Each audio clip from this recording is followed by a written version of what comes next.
Your dog likes you more than me, so I left her in the forest. Amanda's voice oozed satisfaction through the phone speaker, each word dripping with pettiness. My fingers clenched the edge of the kitchen counter as I struggled to steady my breath.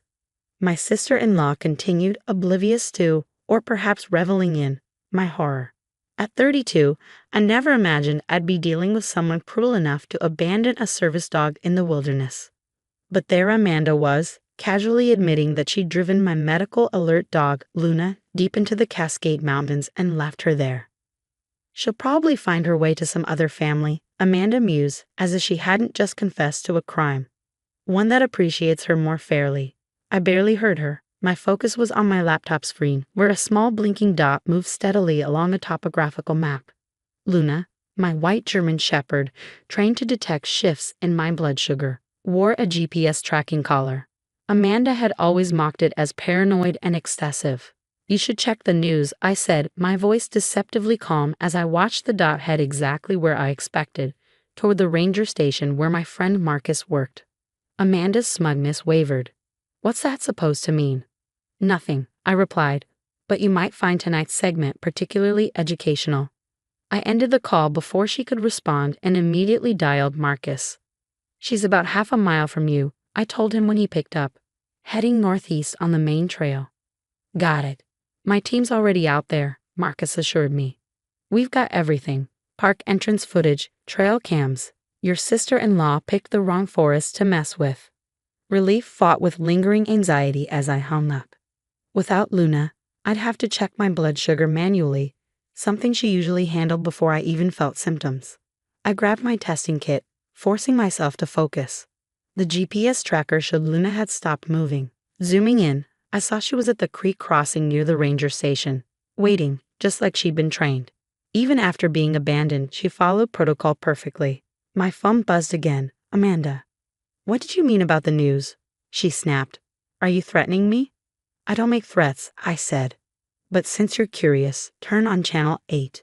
They're covering service dog protections tonight, including legal penalties for interfering with them. Silence stretched for a moment. Then I heard the TV in the background, followed by Amanda's sharp intake of breath as the anchor discussed the federal consequences, fines, prison time. You're bluffing, she said, but her voice wobbled. You can't prove anything. GPS tracker, I said simply. Park cameras. Trail cams. Oh, and the lovely confession you just gave me over the phone, recorded. Want me to go on? A sharp breath. Then you set me up. No, Amanda, you set yourself up. I just made sure Luna was protected. From the moment my brother James had introduced me to Amanda, she'd been fixated on Luna. At first, I thought she admired her. But admiration had soured into something uglier, jealousy. She hated that Luna was loyal to me, that she followed my commands instead of Amanda's. She's just a dog, Amanda would sneer, deliberately trying to distract Luna mid-task. She should love everyone equally.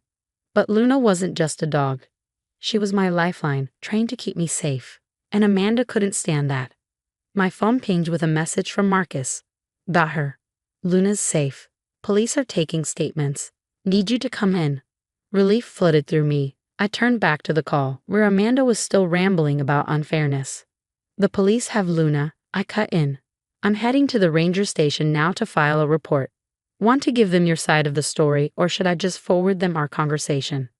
You wouldn't dare, she gasped. James will never forgive you if I get arrested. Another voice cut in, cold and furious. James is more concerned about the kind of person who abandons a service dog in the wild. My brother. Amanda's tone changed in an instant. James, I can explain. She's always loved that dog more than... More than what? He interrupted. More than your need to be the center of attention. More than your jealousy of an animal that keeps my sister alive. Rustling. A shift in the phone speaker. James must have taken it from her. Liv, is Luna okay? She's safe, I assured him. He exhaled shakily. Good. I'm so sorry, sis. I knew she was jealous, but this, I never thought. Not your fault, I said, though we both knew Amanda's cruelty had festered unchecked for too long. But I have to file this report. I'm coming with you, he said firmly, and Liv, press charges, no discussion. As I grabbed my keys, Amanda's frantic excuses blurred into the background. My hands were steady now. Luna would be back where she belonged, and Amanda would learn that jealousy had consequences. I glanced once more at the GPS screen before heading out. The dot was stationary at the ranger station. Safe. The sun dipped below the Cascades as I drove, casting long shadows over the winding road. I'd always loved these mountains. Tonight, they felt even more significant. They had sheltered Luna, exposed Amanda's malice, and proven that foresight and the right people could protect what truly mattered. The ranger station's lights cut through the encroaching dusk as I pulled into the parking lot. Marcus stood outside, and beside him, tail wagging steadily, was Luna. The moment she saw my car, she remained composed, but the rapid swish of her tail betrayed her excitement, our bond evident even in her disciplined restraint. "Go ahead," Marcus murmured, releasing her from the stay command. Luna trotted toward me with perfect form, immediately checking for any signs of a blood sugar drop. I knelt, my composure cracking as I wrapped my arms around her. Marcus gave me a moment before leading us inside. "Your sister-in-law really picked the wrong place for this stunt," he said. "We've got her on 5 different trail cams, plus her license plate at the entrance." She even waved at one of the cameras before abandoning Luna. Inside, 2 officers were reviewing footage while another took notes. The screen showed Amanda's red SUV entering the park at 2:47 p.m. The next clip captured her practically dragging Luna down the trail, glancing over her shoulder like a second-rate criminal. "Miss Parker," an officer approached. "I'm Officer Rivera. We'll need your statement, but first, can you confirm this is your service dog and identify the woman in the footage?" "Yes, this is Luna, my medical alert service dog," I said as Luna settled beside my chair. "And that's Amanda Parker, my sister-in-law." The door behind us opened and James walked in. His face was tight with fury. But when he saw Luna safe, relief flickered through his expression.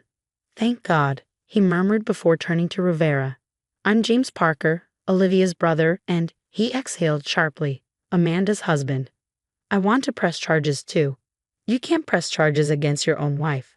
Amanda's voice rang out as she stormed in, mascara streaked down her face. "James, please. I did this for us." The room went silent. Luna shifted slightly closer to me but stayed in position. "For us?" James's voice was dangerously low. "How exactly is abandoning my sister's service dog for us?" Amanda's gaze darted around, taking in the officers, the security footage, the evidence stacked against her. "She loves that dog more than our family. Every time we visit, it's Luna this, Luna that. She won't even let me pet her when she's working. I just wanted." "Wanted what?" I cut in, my voice steady. "Wanted Luna to fail her training. Wanted to put my life at risk. Wanted to commit a federal crime. It's just a dog." Amanda snapped, her composure shattering completely. Officer Rivera stepped forward. "Mrs. Parker, interference with a service animal is a federal offense. Given the premeditated nature of your actions, along with the security footage and your recorded confession, you're facing serious charges." I held up my phone. "I have the recording and text messages where she threatened to fix the Luna situation." Amanda paled. "James, you can't let them do this to me. I'm your wife. And Olivia is my sister." James shot back, his voice like ice. "Luna isn't just a dog. She's medical equipment. Would you throw away Olivia's insulin? Hide her glucose monitor? Because that's exactly what you did." Marcus cleared his throat. "We also have footage of Mrs. Parker interfering with Luna's training last month, trying to feed her while she was working." My stomach turned. I'd noticed Luna acting off that day at the family picnic. Amanda had sworn she hadn't done anything. "You've been trying to sabotage her for weeks, haven't you?" I said, realization settling in. Amanda's silence was answer enough. Rivera nodded to his colleagues. "Mrs. Parker, you're under arrest for interference with a service animal and attempted endangerment. You have the right to remain silent." As the officers led Amanda out, she kept looking back at James, but my brother wasn't paying attention. His gaze was locked on Luna and me. When the door shut behind Amanda, he exhaled sharply and sank into a chair. "I had no idea," he said, voice rough. "All those times she complained about Luna, I thought she was just being dramatic. I never imagined she'd." "It's not your fault," I said, as Luna leaned into his leg, offering comfort even now. Marcus handed us coffee as we finished filing reports. The footage was damning. Amanda's arrival, her suspicious behavior, and her careless wave at the camera before driving off. The GPS tracker was genius, Marcus said, showing me Luna's recorded path. She followed her training perfectly, headed straight for help. I scratched Luna's ears. I just never thought I'd need it to protect her from family. As the night deepened, James sat quietly, lost in thought. He had decisions to make, and difficult ones at that. But as he watched Luna beside me, something settled in his expression, an understanding, a reckoning. Marcus pulled me aside. The DA will probably want to make an example of this case, he said. Service dog interference is on the rise. They'll push for serious consequences.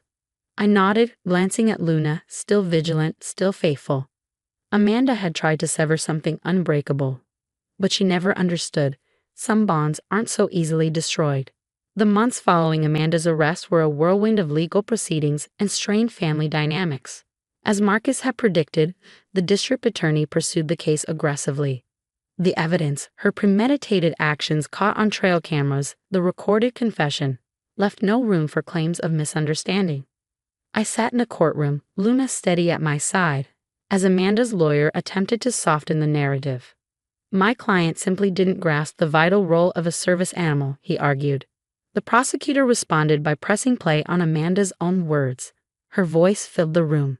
Your dog likes you more than me, so I left her in the forest. A weighted silence followed. The jury's faces darkened. There was no misunderstanding, just malice. James filed for divorce the same week. Over coffee one morning, he admitted, I can't stay married to someone who would deliberately put your life at risk. Luna rested between us, ever watchful. I keep thinking, what if you hadn't had that GPS tracker? What if Luna hadn't been so well trained? The trial wrapped up faster than expected. Amanda's repeated attempts to interfere with Luna's training, combined with her deliberate abandonment, resulted in a 6-month jail sentence and hefty fines. The court also issued a permanent restriction. She was barred from coming near service animals again. During sentencing, Amanda pleaded, Your Honor, I just wanted the dog to love me too. The judge's response was curt. Mrs. Parker, this case isn't about affection. You endangered a medical alert service dog, and by extension, your sister-in-law's life. Your jealousy of a trained medical response is both alarming and inexcusable. Life gradually returned to normal. Luna remained as steadfast as ever, her training flawless, her loyalty unwavering. If anything, the ordeal deepened our bond. The local service dog training center invited me to share our story, using it to highlight the importance of GPS trackers and protective measures. 6 months later, I stood before a group of new handlers, Luna by my side. Trust your instincts, I told them. If someone shows unhealthy interest in your service dog, don't ignore it. Take precautions. Document everything. James healed, though slowly. He immersed himself in learning about service dogs, even volunteering at the training center. One afternoon, as Luna alerted me to a drop in my blood sugar, he watched with quiet understanding. I should have realized sooner, he admitted. It's not just about the bond, it's about survival. On the day Amanda was released from jail, I received a letter through her lawyer. Sitting in my favorite coffee shop, Luna resting beneath the table, I opened it. Dear Olivia, I still don't fully understand your connection with Luna, but I recognize now that my actions were dangerous and wrong. Therapy helped me see how my jealousy spiraled out of control. I'm sorry for putting both you and Luna at risk. I won't contact you again. Amanda. I folded the letter and tucked it away, reaching down to run my fingers through Luna's soft fur. Some people would never understand what it meant to trust a service dog, not just as a companion, but as a lifeline. Marcus still sends me trail camera updates, snapshots of service dogs working safely with their handlers. The GPS tracking program we used has since been adopted by multiple organizations, adding an extra layer of protection for these partnerships. As I write this, Luna rests beside my desk, her steady breathing a quiet reassurance. The GPS tracker on her collar blinks, a small safeguard, a reminder that sometimes the best protection comes from preparing for the worst while hoping for the best. James visits often, continuing his own journey of healing. You know what I realized? He mused recently, watching Luna work. Amanda was jealous of something she couldn't understand, the beauty of perfect trust between handler and service dog.